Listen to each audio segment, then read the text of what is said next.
বিজ্ঞানীদের ঘুম হারাম করে দিচ্ছে মেরু ঘূর্ণি।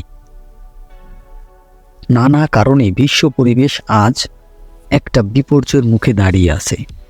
কেননা 2019-এ যে কোভিড ছিল একটা ভাইরাস, সেখান থেকে মোটামুটিভাবে সারা বিশ্ব কিছুটা প্রতিরোধ করে এগিয়ে আসছে। সেটারই একটা বড় নির্দেশন হচ্ছে বর্তমান বিশ্বের অর্থনৈতিক খাতটা কিছুটা হলেও এগিয়ে আসছে। পরিবেশ রক্ষার উপায় খুঁজতে 1992 সালের 5 থেকে 6 জুন সুইডেনের রাজধানীতে জাতিসংঘ মানব পরিবেশ সম্মেলন অনুষ্ঠিত হয়। এটি ছিল ইতিহাসের প্রথম অধিবেশন, যেটা আন্তর্জাতিক সম্মেলন। 1973 সালে সম্মেলনের প্রথম দিন 5 জুনকে জাতিসংঘ বিশ্ব পরিবেশ দিবস হিসেবে ঘোষণা করে।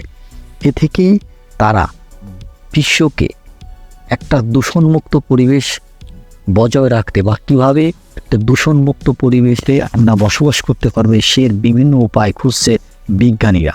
এতে হিমশিম খাচ্ছে মরু অঞ্চল নিয়ে, কেননা এই মরু অঞ্চলে কোনোভাবেই কোনো কিছুই করতে পারছে না বিজ্ঞানীরা। আজ পর্যন্ত যত গবেষণা করেছে সবই বিফলে গেছে এই মরু অঞ্চল নিয়ে।